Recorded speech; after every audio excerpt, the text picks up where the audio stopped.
Olá, boa noite. Hoje nós vamos estudar no capítulo 16 de 2 Samuel, dando sequência aí nos nossos estudos, tá bom?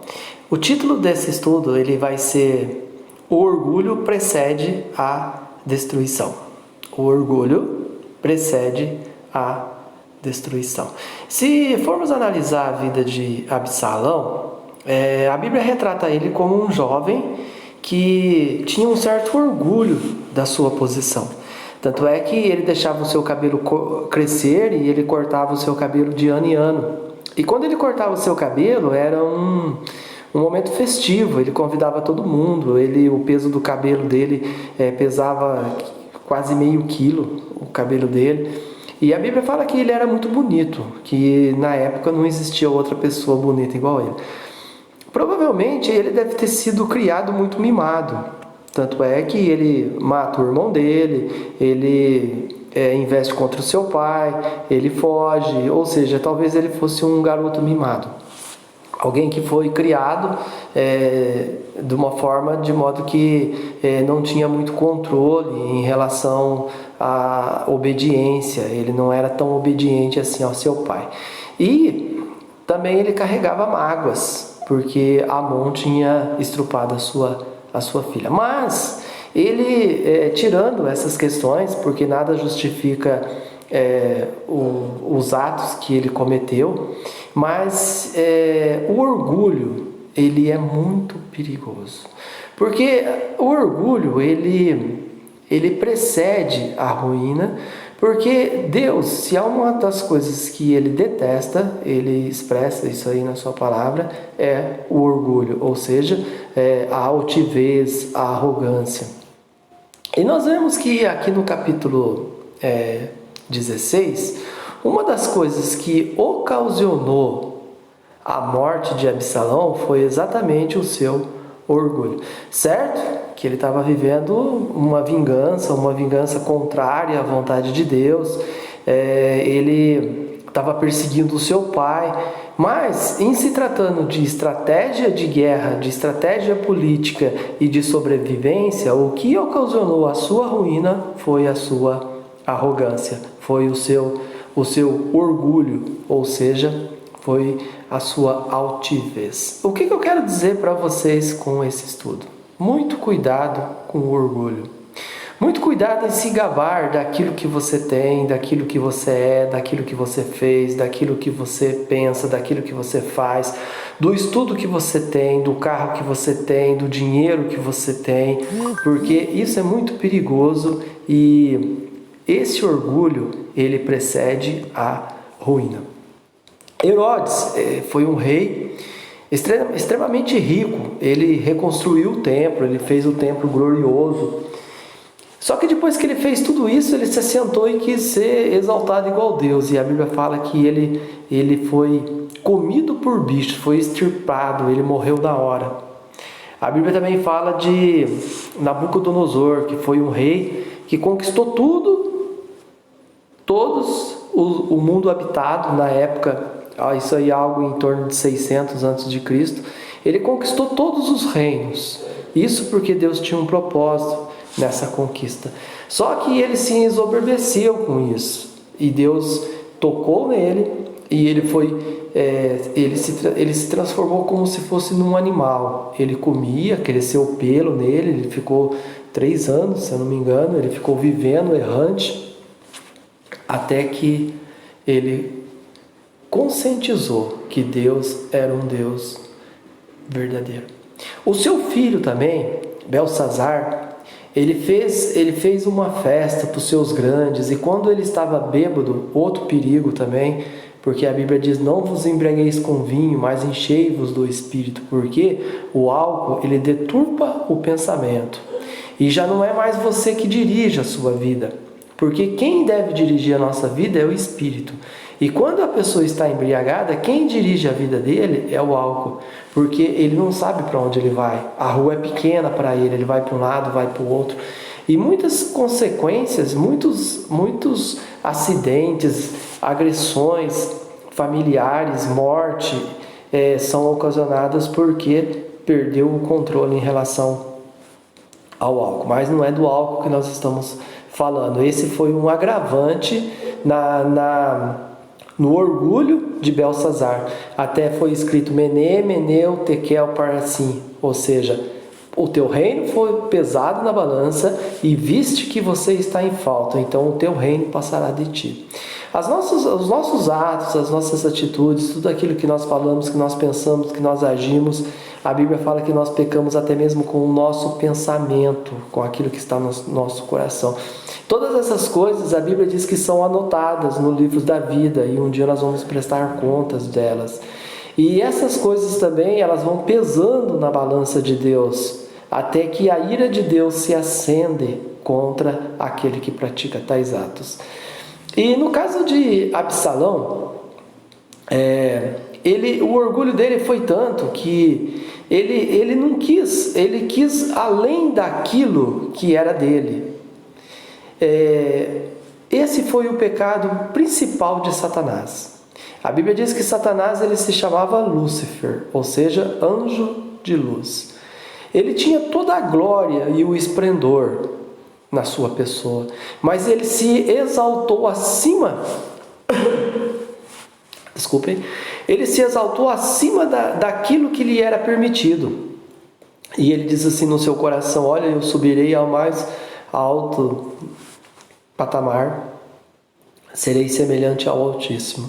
Até que o momento que achou-se iniquidade nele, achou-se maldade, achou-se orgulho, e ele foi expulso do céu, ele foi expulso do paraíso. Por quê? Por causa do orgulho. O orgulho de Absalão, ele pega e fala assim: olha, eu vou tomar aquilo que é do meu pai, vou tomar o reino do meu pai. Porque só aquilo que era de herança dele não era suficiente. Ele queria também aquilo que lhe pertencia ao seu pai, o reino. E ele vai lá e toma também as mulheres do seu pai. E ele deita-se com as mulheres do seu pai. Um pouco também isso é culpa de Davi e é consequência do pecado que ele cometeu com Betseba. Mas o mais interessante nesse estudo também, no capítulo 16, são dois conselhos. Conselhos de Aitofel, que era um conselheiro de Davi, conselho de Uzai também, Uzai, que era conselheiro de Davi, só que um fica a favor de Davi, continua a favor de Davi, e o outro, Aitofel, ele fica a favor de Absalão. E quando Davi foge, Aitofel chega e fala assim, Absalão chama todos os seus conselheiros e fala assim: olha, o que nós vamos fazer? Aitofel fala assim: olha, vamos perseguir o teu pai, ele está em menor número, vamos perseguir de noite, vamos atacar ele de noite porque ele está cansado, deixa eu pegar uns 12 mil homens e eu vou atrás dele e dou conta disso. Aí Absalão pega, então primeiro vamos também ouvir o conselho de Uzai, chama Uzai. Uzai fala assim: olha, o teu pai é um homem valente, eu aconselho que em vez de você dar 12 homens para Aitofel ir atrás dele, você mesmo reúna um grande número de pessoas e vai atrás dele. Aqui nós vemos duas características de orgulho, tanto de Aitofel quanto de Absalão. E Absalão ouve quem? O conselho de Uzai. Sabe por quê? O conselho de Uzai, ele não era prático, mas ele satisfazia o desejo egoísta, o desejo orgulhoso de Absalão. Opa! Pegaram um exército, reunir todo mundo, e eu ir montado com meu mulo na frente de todos os exércitos, e eu caminhando, e o povo olhando e vendo que eu sou o rei, que eu estou perseguindo o meu pai. Isso para ele soou como algo maravilhoso, como algo orgulhoso, como algo muito bonito, como algo muito prazeroso. E ele pegou e seguiu o conselho de Uzai. Só que o conselho de Aitofel também era 10 vezes melhor, era 100% melhor. Se tivessem seguido o conselho de Uzai, ele estaria no trono para sempre e Davi estava morto. Mas também esse conselho foi desbaratado porque Deus tinha um propósito. E Uzai também, ele também foi uma pessoa orgulhosa. E vejam como que Deus ele vai agindo no orgulho das pessoas, e no mesmo episódio, numa mesma ação, no mesmo acontecimento, ele vai cobrando aquilo daquelas pessoas ao qual tem cometido, ou seja, cobrando o orgulho das pessoas.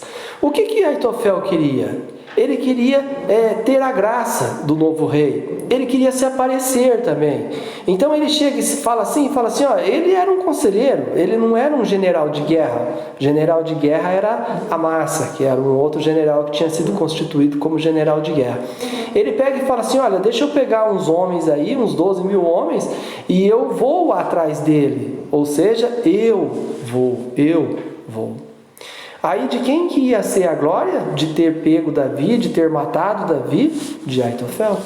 Então, na hora que Aitofel também ele percebe que o plano dele não tinha dado certo e que o rei não tinha seguido o seu plano, ele se mata. Ele vai lá, ele ajeita toda a sua casa, ajeita todas as dívidas e as coisas que ele tinha lá, e ele se mata. Se mata também provavelmente porque ele percebe que Absalão perdeu o momento surpresa, perdeu a oportunidade que tinha, e tanto é que ele é derrotado. Ele é derrotado e ele é morto. Então, o que eu quero dizer para você? Cuidado também com os maus conselhos. Eu até trouxe um estudo atrás em relação a isto, mas Roboão, ele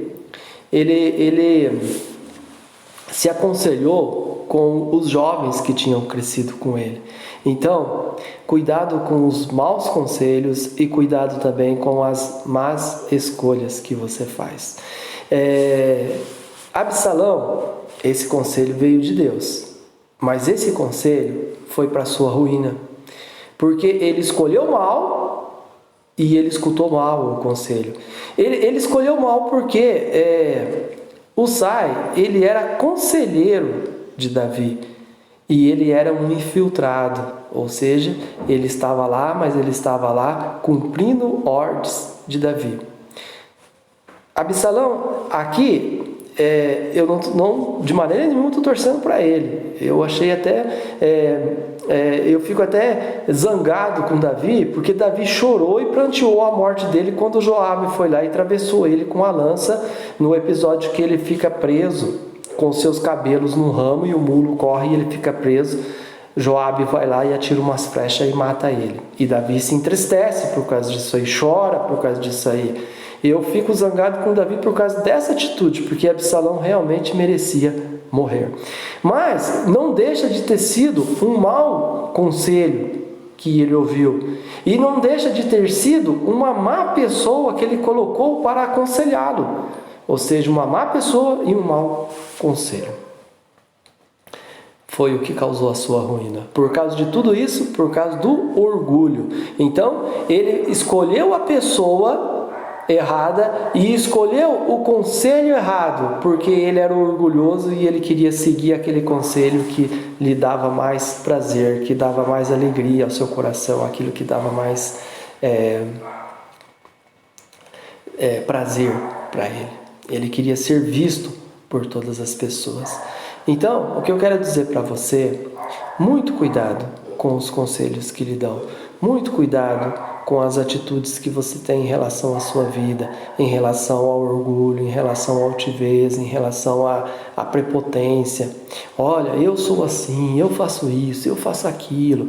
Jesus, ele, quando se debatia com os fariseus, ele, em determinado momento, ele fala assim que o fariseu, ele olha para um que estava do lado dele e ele fala assim, olha, eu não sou como esse samaritano, porque eu jejuo 3 vezes por dia, porque eu dou o dízimo do entro, do colinho, do cominho, da hortelã, eu dou o dízimo de tudo que eu tenho, eu faço longas orações nas praças, eu dou o dízimo. E o publicano batia no peito e falava assim, Senhor, tem misericórdia de mim, porque eu sou pecador. E Jesus retrata esses fariseus, os escribas, os doutores da lei, como sepulcros caiados, ou seja, por dentro podre, carniça, morte e fedor. E por fora, bonito, mármores, flores, vasos de cobre, de metal, amarelinho, bonito, mas por dentro é podridão. Deus, quando Deus olha para nós, Ele olha para o nosso coração e Ele quer encontrar um coração humilde, um coração quebrantado, um coração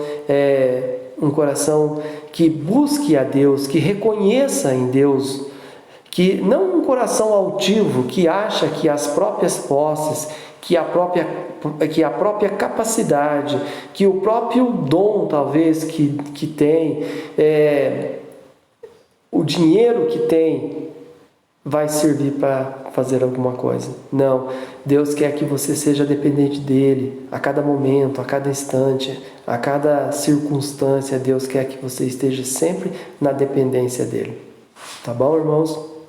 Sejam dependentes de Deus. Não sejam orgulhosos, não sejam arrogantes, não sejam vaidosos. Tá bom? Até amanhã não, até a próxima, tá bom? Fique com Deus, um abraço, até mais.